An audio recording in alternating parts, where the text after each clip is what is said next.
talk about telescopes tonight and some different kinds and some different types. I'm sure you've all been looking at this since it's been here. So we'll talk about this one first.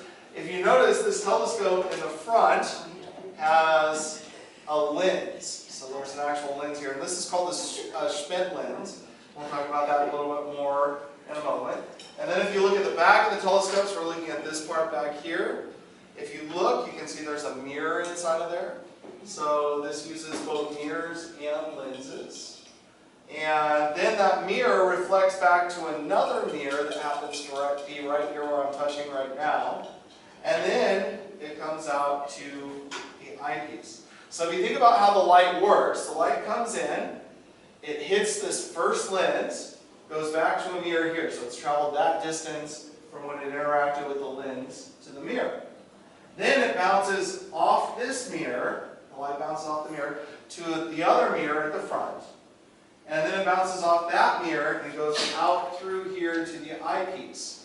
So in fact, this telescope is actually 3 times as long as what it appears to be, because the light is folded. It bounces back and forth inside of there. So this telescope, you could say, is actually about this long. On the top of this telescope are 2 smaller telescopes. And these telescopes are the type that we're used to seeing, and this is what most people think of as a telescope when we look at telescopes. And we have another one right here. And the way that these telescopes work is the light comes in, hits a lens, goes out through the eyepiece to another lens. So the length of this telescope is actually the length of what you see. This one in particular has a back to it that has a mirror inside. So if I take this little lens out, you'll actually see a mirror inside of here. And that's what this plate is right here. That's the mirror. And so the light comes in, it bounces off this mirror, and then goes up to your eye. And so the nice thing about this type of telescope is you can actually bend the light so I can look through it this way rather than having to look through the back all the time. And not only that, I can turn it sideways. So now I'm looking off to the side. It happens to be too tall for me. So it gives me lots of different options, having that little mirror there. So these types of telescopes have names. This one is called a refracting telescope. So it refracts the light. This is called a catadioptric, and I don't expect you to remember that, but it means more than one type. So we're using lenses and mirrors. This one just uses lenses. And then there's another type that was invented by Sir Isaac Newton a long, long time ago in the 1500s. And that uses just mirrors. So the light goes in, bounces off the mirror, comes out to a second mirror, and then your eyepiece is up in the front. And so out of these 3 different types, refractor, catadioptric, and Newtonian, the one that is going to get you the most length for the weight is going to be this catadioptric. Of course, they're the most expensive as well.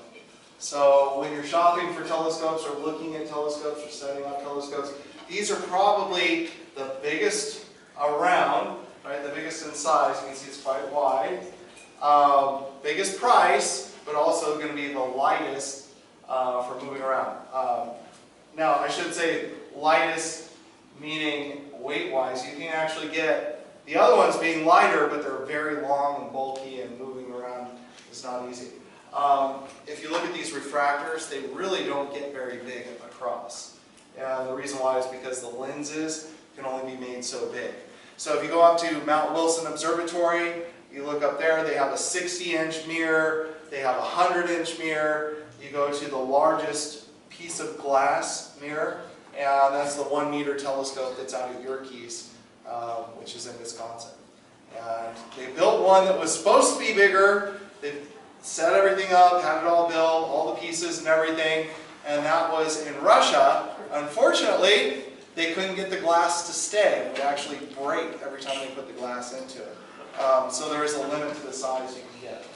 Okay, so what is the advantage? Why do we need a telescope at all? What's the purpose? A lot of people think it's for magnification, and that's not true. We do get magnification out of it, but that's not what we're really after when it comes to a telescope.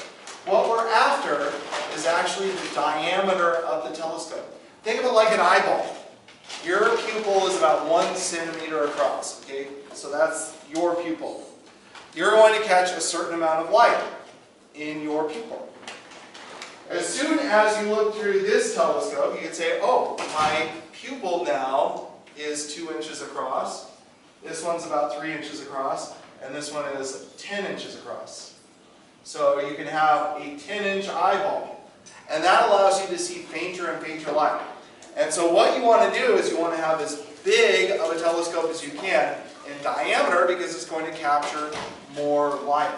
And that's the important thing, is how much light you're capturing. When it comes to bright things like the sun, obviously they're giving off way, way more light than you're ever going to need, because you can't even look at it with your eyeball, right? And so a refractor is a perfectly acceptable telescope for observing the sun. Okay, so you can see this is a refracting telescope. Glass at the front, glass at the back, and that's going to give you your view of the sun. This one actually blocks about 99% of the light that's going through. So 99% of the light that comes here from the sun is reflected off. That's why you never ever want to point a telescope at the sun. It's like taking a magnifying glass and trying your eyeball. No one ever wants to do that. And so you never point these telescopes at the sun. This is specially made and dedicated for only viewing the sun. And so you don't want to point anything at the sun. These are great telescopes for looking at the moon, because the moon is so bright. It's great for looking at planets, because they're so bright. Something like this is going to give you lots of magnification, but it also has a big diameter, right? The Newtonians that I talked about, those types of telescopes are the cheapest for the diameter that you can get. And so a lot of people use those. They're not as compact as this. They're not as easy to store and move around. But they are cheap. Okay, so that's the basics of telescopes. What I'll do now is entertain some questions, and I obviously have lots more that I can tell you about, but I wanted to at least get you an introduction before we get started. Questions. So, questions about telescopes? She said you had all kinds of questions. Did you forget them all? Yes? This lady here has a new telescope. Oh, okay. Well, I did, but I didn't know I was supposed to bring it, and I can't really even tell you anything about it other than I don't know how to use it. And, so at some point in time, can I bring it like to a star party or something like absolutely. that? Get somebody to help me with it? Or? Absolutely. If you're willing to stick around late, then of course we can show you how to set it up. Okay. That kind of thing. Do you know, is it this kind of telescope? Or this kind of telescope? Or Well, it like stands on a tripod, and it's you know. Is it long like this? Long lens. And not how big super around? long. Oh, probably not that big. Yeah, so my guess is so it may be this like, kind of telescope called a refractor. And so these are easy to get lots of magnification out of, and so they can sell it to you and say, oh, you'll get 1,000 times magnification. When I worked at Griffith Observatory, there were only about 2 nights where we could actually use magnification like that. The rest of the time we used between 40 and 100 times magnification. So even though they sell these as you can magnify a lot, you could do the same thing with this. It all has to do with eyepiece, what eyepiece you use. But remember, when you're buying a telescope, you want diameter. So your telescope's great for looking at things like the planets, and there's 2 really great ones tonight that you can see over here. I don't know if you've been watching, but they're getting closer and closer together.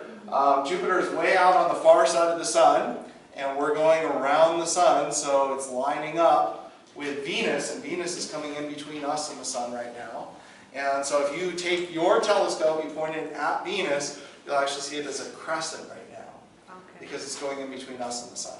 So Venus on the near side of the sun, Jupiter way out on the far side of the sun, but they look like they're getting really, really close in the sky. And on June 30th, you'll see Jupiter right on top of Venus. Really, really close together. And then the next day, they'll actually be a little bit closer, but Jupiter will be off to the right. So right now it's off to the left, it's going to the right. How far apart will they be? It's about 2 degrees, which is about 4 full moon diameters. So that's about as close as I'll get. If you hold your pinky finger at arm's length, that's about half, the pinky fingernail is about half of a degree. So you're talking about like less than 2 fingers like this. Oh, wow. So somewhere between 1 and 2. You'll be able to see it that close together. So really close in the sky. It's really, really neat. Saturn is over this direction. So if you look, there's kind of a reddish star there, and then up above you'll see a yellow star. The yellow star is actually Saturn. And if you look at it with your telescope, you'll be able to see it, the rings and everything. So you'll be able to see that. I didn't mention it, but Jupiter, you can actually see the moons. And so Galileo, this was the first type of telescope. So he was using that, and he was the first to observe Saturn's rings. He described them as a planet with ears. And then he described Jupiter as having moons going around it. And so those moons, or satellites, they, you can map them out. And in the course of an hour, you can actually see them change positions of where they're at. And so one of the activities we did, it was like a 24 hours of observing Jupiter. So everybody would either draw pictures or take photographs of Jupiter. And, well, we took photographs. And we sent all those photographs to Japan, and we had 24 hours, and we created a movie of the moons going around Jupiter. And so you can see that within 24 hours, quite a bit of movement. So it's a fun project that we did. And you don't need a big telescope for that. And of course, the moon is excellent, excellent through the telescope. Questions? You said a tripod. If you look, this is a tripod here, right? But if you look, there's forks. There's only 2 places the telescope's actually touching. So we call this a fork mount. And this type of telescope, the way it's oriented here, actually relies on computers.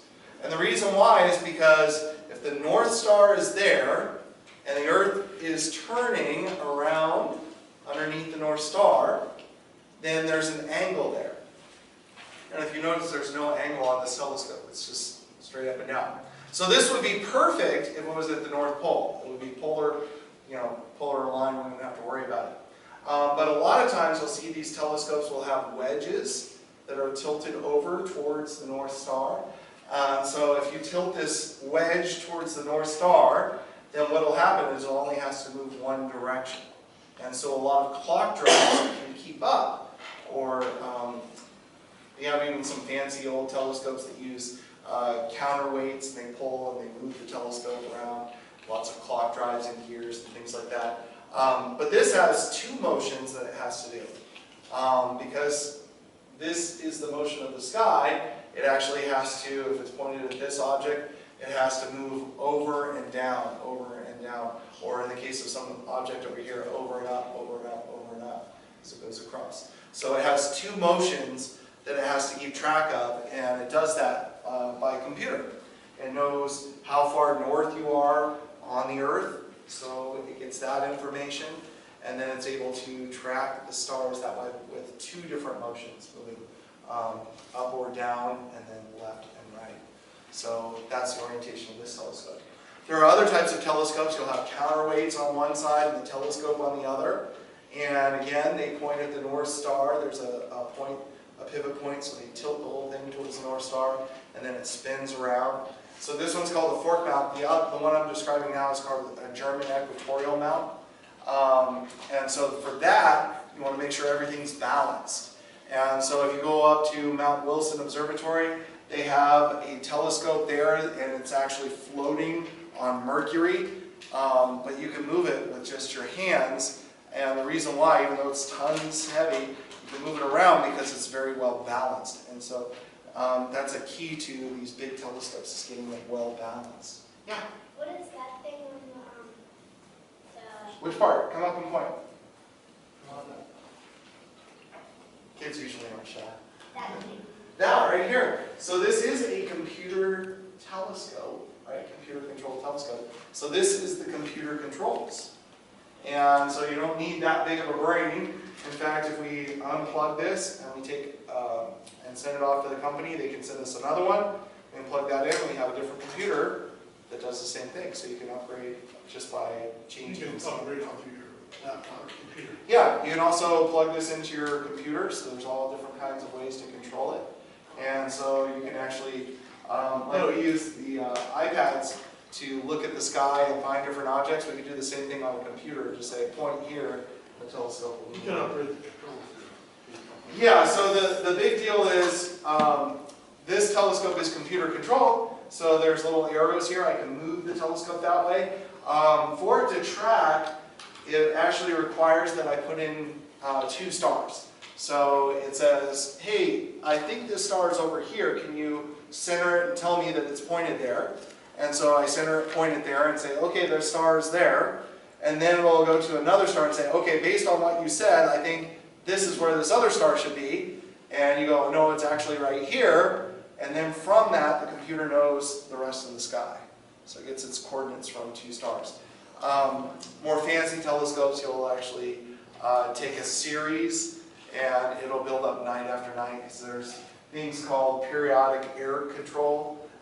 So your telescope, when it moves to a certain point, might flex a little bit, or you might have a little problem with your gears. And permanent telescopes, they can actually counteract that. They can account for all those little errors and correct for them. So it's kind of nice if you have more advanced gear that can do that, but you don't need that by any means. Yes? So how much does a telescope like that cost? It depends what you want with it, you know. So you can get a Ferrari that has like no tires, right, or something like that. It's still a Ferrari and all that. So the same sort of thing, a telescope where most people can spend lots of money after they buy the initial telescope is in eyepieces, because there's all kinds of different eyepieces you get. So you have some eyepieces here. And the case. So I can tell you a telescope like this, you could spend $2,000 to $4,000 depending on what kind of arrangement you get for it. But you can also spend $1,000 on one eyepiece, or $2,000 on one eyepiece. So just to show you, these are really fabulous, beautiful eyepieces. What do you think one like this is like $600, $700 for this one? So when you say how much does a telescope like that cost, which part do you mean? So you can get them used for anywhere from $1,500 up to about $3,000, I would say. Is that right, about $3,000? Would that be new, $3,000? That one new probably 20? 25. Oh, 35? Okay. Just the LX200. Yeah. But if you get the LX90, which I have, I bought a bigger one for $3,200. Yeah, yeah. So it depends. Very crescent Venus. You were more crescent than moon tonight.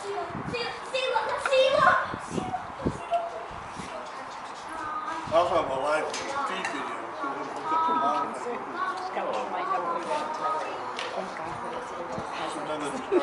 your monitor. All right, who's first? Let's get along.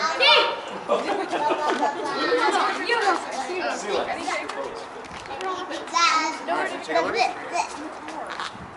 What's that? Do you see it, Kenneth? Dad, make us take a picture though. So right now, how long? It's do you underneath have the before seat. it moves out of- Back seat. Yeah, I'll have to move pretty quick. Jeremy, now what do you mean by crescent? Crescent is less than half lit up. Okay.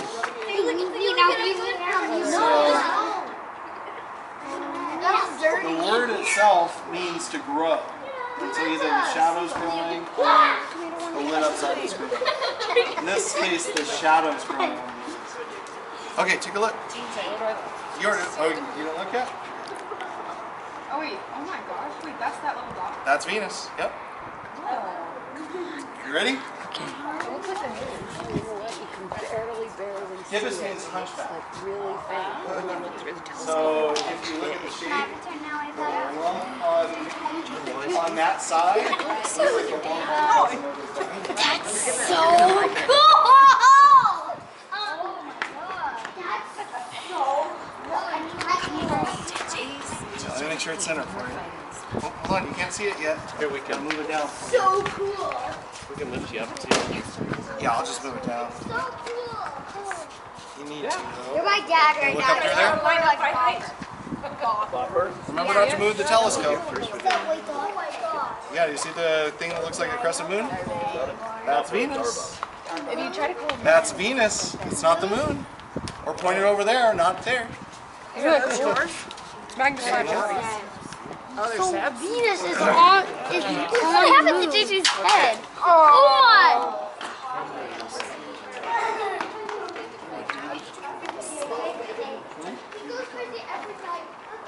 Yeah, I wasn't turning it.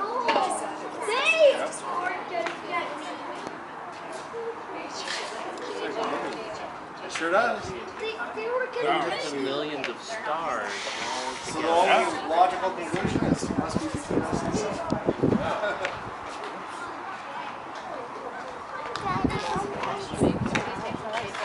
I know. We're gonna wait. Really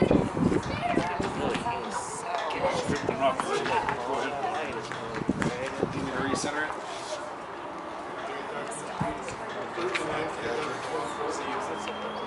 So you're supposed to look for your right or left eye? Whatever your dominant eye is.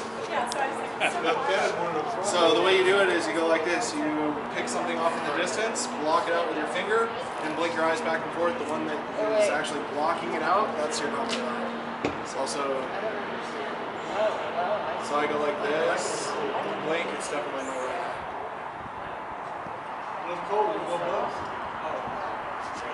So you just pick whatever you block it out with.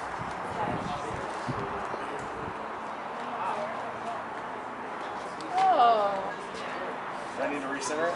Well, it's not. It is off to the bottom, but I can see it.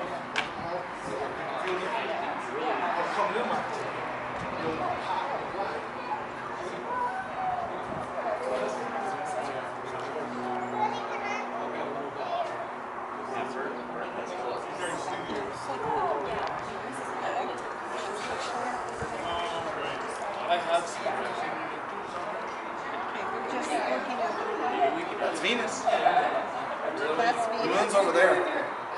Oh my gosh, you gotta be kidding me. Looks just like the moon. Oh, that's really cool.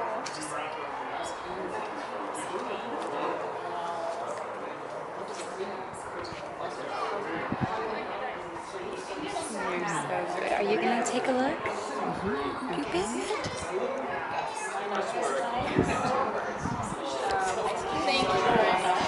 Did you get to see it?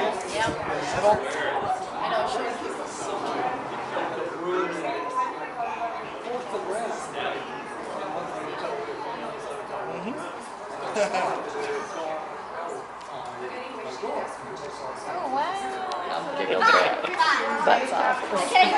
Okay, this is the moon. She goes. Just went.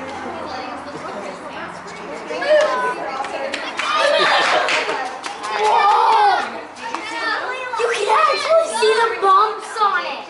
Yeah!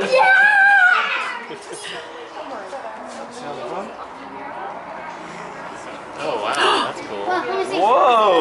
Can I see it? Sure. Whoa. Wow! Okay, I'll Let's do see. that. Oh, wow.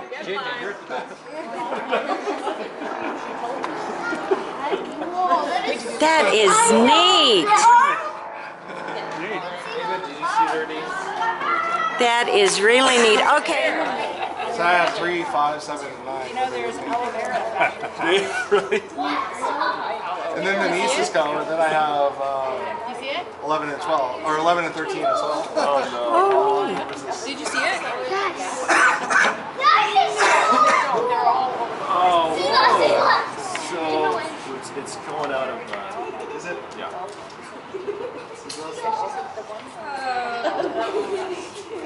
Try with your camera? With my camera? Yeah. Oh my golly, sure. Take a photo with it. Oh, you can do it that way. put it on video. Oh, look at, yeah. It's like a year of material. Pretty good, huh? Come on, see, look. You're losing the fun. How's that?